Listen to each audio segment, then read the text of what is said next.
ನೀವೇನಾದ್ರೂ ದೂರದ ಊರಿಗೆ ಹೋಗುವ ಪ್ಲಾನ್ ಮಾಡಿದ್ರೆ ಸ್ವಲ್ಪ ಚೇಂಜ್ ಮಾಡ್ಕೊಳ್ಳಿ. ಯಾಕಂದ್ರೆ ನಾಳೆ ಸಂಜೆಯಿಂದ ರಾಜ್ಯದ 4 ಸಾರಿಗೆ ನಿಗಮಗಳ ಬಸ್ಗಳು ಓಡಾಡೋದು ಡೌಟು. ವಿವಿಧ ಬೇಡಿಕೆ ಈಡೇರಿಸದ ಸರ್ಕಾರದ ವಿರುದ್ಧ ತೊಡೆ ತಟ್ಟಿರೋ ಸಾರಿಗೆ ನೌಕರರು ದಿಢೀರ್ ಮುಷ್ಕರ ಮಾಡುವ ಮೂಲಕ ಎಚ್ಚರಿಕೆ ಸಂದೇಶ ನೀಡೋಕೆ ಮುಂದಾಗಿದ್ದಾರೆ. ಸರ್ಕಾರದ ವಿರುದ್ಧ ಸಾರಿಗೆ ನೌಕರರ ಸಮರ. ಬೇಡಿಕೆ ಈಡೇರದಿದ್ದರೆ ರಾಜ್ಯಾದ್ಯಂತ ಹೋರಾಟದ ಕಿಚ್ಚು. ಲಿಖಿತ ರೂಪದ ಆದೇಶಕ್ಕಾಗಿ ಸಾರಿಗೆ ನೌಕರರ ಬಿಗಿಪಟ್ಟು.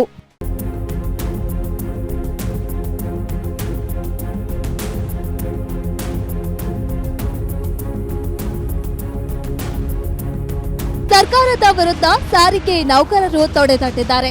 ನಮ್ಮ ಬೇಡಿಕೆ ಈಡೇರಿಸಿ, ಇಲ್ಲ ಅಂದ್ರೆ ಪ್ರತಿಭಟನೆ ಎದುರಿಸಿ ಅಂತ ಸವಾಲು ಹಾಕಿದ್ದು ಸರ್ಕಾರಕ್ಕೆ ಎಚ್ಚರಿಕೆ ಗಂಟೆ ಕೊಟ್ಟಿದ್ದಾರೆ. ಈಗಾಗಲೇ ಬೆಂಗಳೂರು ಚಲೋ ಮೂಲಕ ಸಾಂಕೇತಿಕ ಹೋರಾಟಕ್ಕೆ ಮುಂದಾಗಿದ್ದಾರೆ.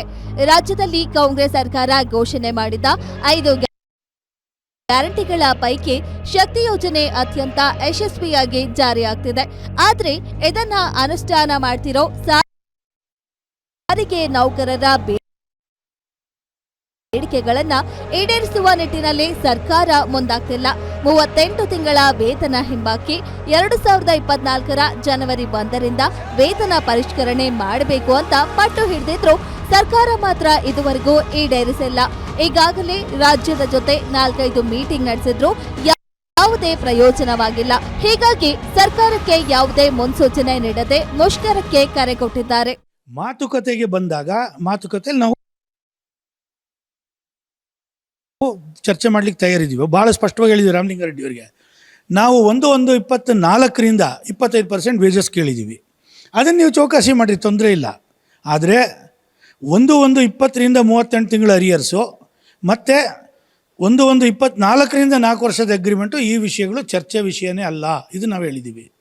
ಮತ್ತು ನೀವು ಈ ಕಿತಾಪತಿಗಳೆಲ್ಲ ಮಾಡಿ ನಮ್ಮ ಸ್ಟ್ರೈಕ್ಗೆ ಒಂದು ಕಡೆಗೆ ಕನ್ಸಿಲೇಷನ್ನು, ಒಂದು ಕಡೆಗೆ ಎಸ್ಮಾ, ಇನ್ನೊಂದು ಕಡೆಗೆ ಹೈಕೋರ್ಟು. ಅದಕ್ಕೆ ನಾವು ತೀರ್ಮಾನ ಮಾಡಿದ್ದೀವಿ, ಈ ಸಲದ ಮುಷ್ಕರ ನೋಟಿಸ್ ಕೊಡದೆ ಮಾಡ್ತೀವಿ. ಏನು ಮಾಡ್ತೀರೋ ಮಾಡಿ, ಜೈಲ್ಗೆ ಹಾಕ್ತೀರಾ ಹಾಕಿ. ನಾಳೆ ಬೆಳಗ್ಗೆ 10 ಗಂಟೆಯಿಂದ ಸಂಜೆ 4 ಗಂಟೆವರೆಗೂ ಮುಷ್ಕರಕ್ಕೆ ಸಿದ್ಧವಾಗಿದ್ದು, ಅಷ್ಟರೊಳಗೆ ಸರ್ಕಾರ ಮಾತುಕತೆ ನಡೆಸುವಂತೆ ಮನವಿ ಮಾಡಿದ್ದಾರೆ. ಒಂದು ವೇಳೆ ಸರ್ಕಾರ ನಿರ್ಧಾರ ಮಾಡದಿದ್ರೆ 19ರ ಸಂಜೆಯಿಂದಲೇ ಬಸ್ಗಳನ್ನ ಸ್ಥಗಿತಗೊಳಿಸೋ ಎಚ್ಚರಿಕೆ ನೀಡಿದ್ದಾರೆ. ಈ ಬಗ್ಗೆ ಪ್ರತಿಕ್ರಿಯಿಸಿರೋ ಸಾರಿಗೆ ಸಚಿವ ರಾಮಲಿಂಗಾರೆಡ್ಡಿ, ಕೆಎಸ್ಆರ್ಟಿಸಿ ಎಂಡಿಗೆ ಸೂಚಿಸಲಾಗಿದ್ದು ನೌಕರರ ಜೊತೆ ಸಭೆ ನಡೆಸುವಂತೆ ತಿಳಿಸಿದ್ದಾರೆ. ನಮ್ಮ ಎಂಡಿ ಅಕ್ರಮ್ ಅವರು ಇದಾರಲ್ಲ, ಅವ್ರ ಯೂನಿಯನ್ ಜೊತೆ ಆ ಥರದ್ದೇನು ಆಗಲ್ಲ ಅಂದ್ಕೊಂಡಿದ್ದೀವಿ. ಪ್ರತಿಭಟನೆ ಅಂದರೆ ಅವರು ಬಸ್ ನಿಲ್ಲಿಸ್ತೀವಿ ಅಂತ ಹೇಳ್ತೀವಿ. ಸರ್ಕಾರದ ಗಮನ ಸೆಳೆಯೋದಕ್ಕೆ ಒಂದು ಬೆಂಗಳೂರು ಚಲೋ ಅಂತ ಮಾಡ್ತಾರೆ. ಯಾವಾಗ ನೌಕರರು ಮುಷ್ಕರಕ್ಕೆ ಹೋಗ್ತಾರೆ ಅನ್ನೋದು ತಿಳಿಯಿತೋ ಸರ್ಕಾರ ಎಸ್ಮಾ ಜಾರಿ ಮಾಡಿದ್ದಲ್ಲದೆ ನೋ ವರ್ಕ್ ನೋ ಸ್ಯಾಲರಿ ಅಂತ ಆದೇಶ ಹೊರಡಿಸಿದೆ.